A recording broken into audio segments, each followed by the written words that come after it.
दोस्तों इस वीडियो में हम लोग सीखने वाले हैं forward reverse starter motor control wiring के बारे में। जैसे कि आप लोग को पिछले वाले वीडियो में हमने बताया था कि ये सिर्फ पावर का वायरिंग है, इसमें हम कंट्रोल वायरिंग आगे वाले वीडियो में बना देंगे।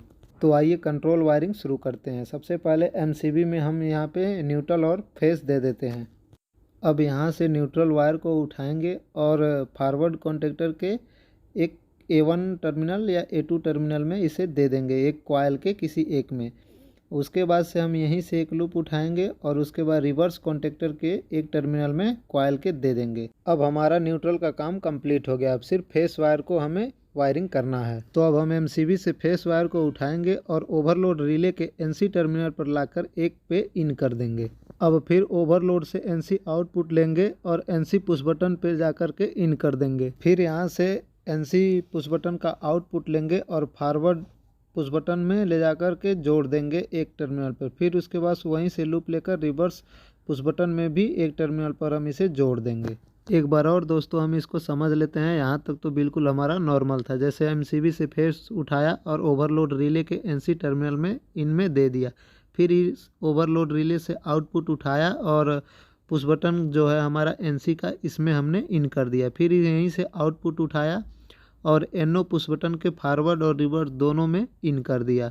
अब फॉरवर्ड पुश बटन से आउटपुट उठाएंगे और रिवर्स कॉन्टेक्टर के एनसी टर्मिनल में इन कर देंगे। अब फिर एनसी से आउटपुट लेंगे और ले जा करके फॉरवर्ड कॉन्टेक्टर के A1 टर्मिनल में दे देंगे कॉइल के। अब दोस्तों जैसे ही हम फॉरवर्ड पुश बटन को ऑन करेंगे, ये हमारा तुरंत एनसी टर्मिनल पर यहाँ आएगा और यहाँ से फिर वो आउटपुट होकर के ये हमारा फॉरवर्ड कॉन्टेक्टर के कॉइल में चला जाएगा और ये कॉन्टेक्टर हमारा ऑन हो जाएगा।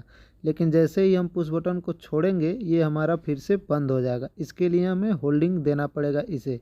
तो होल्डिंग के लिए क्या करेंगे, हम फिर इसी कॉइल से इस एक वायर को लूप लेंगे और इसको उठा करके हम इसके NO टर्मिनल पर दे देंगे। फिर हम यहाँ से NO टर्मिनल से आउटपुट लेंगे और इसे ले जाकर फॉरवर्ड का जो हमारा पुश बटन है इसके इनपुट में जोड़ेंगे दोस्तों, क्योंकि आउटपुट से नहीं हमें होल्डिंग करना है तो इसके इनपुट में जोड़ना है।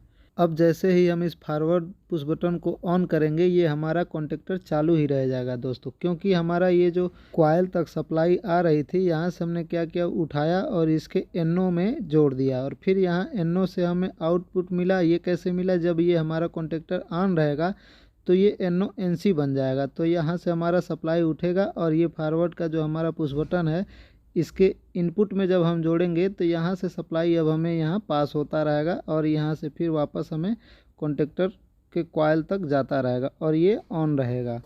अब हमें रिवर्स कॉन्टेक्टर चलाने के लिए रिवर्स का जो पुश बटन है यहाँ से फिर से हम एक आउटपुट लेंगे और इसे ले जा करके जो हमारा फॉरवर्ड कॉन्टेक्टर है इसके NC टर्मिनल पर एक कहीं नीचे चाहे ऊपर, तो हम नीचे यहाँ पे जोड़ देंगे।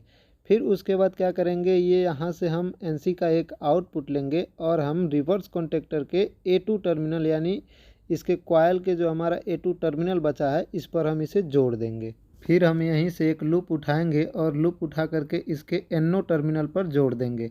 फिर क्या करेंगे, NO टर्मिनल का एक आउटपुट लेंगे और इसे उठा करके फिर जो हमारा रिवर्स कॉन्टेक्टर है उसके इन में या फिर फॉरवर्ड कॉन्टेक्टर के इन में या फिर हमारा जो NC पुश बटन है उसके आउट में जोड़ देंगे। अब दोस्तों ये सर्किट हमारा कंप्लीट हो गया। जैसे हमारा फॉरवर्ड कॉन्टेक्टर का हमने इंटरलॉकिंग किया वैसे ही हमने रिवर्स कॉन्टेक्टर का भी इंटरलॉकिंग कर लिया है। दोस्तों ये इंटरलॉकिंग ये हमें फॉरवर्ड्स के जैसे ही करना है, तो इसे रिवर्स वाले समझाने की ज़रूरत नहीं है, आप लोग समझ सकते हैं।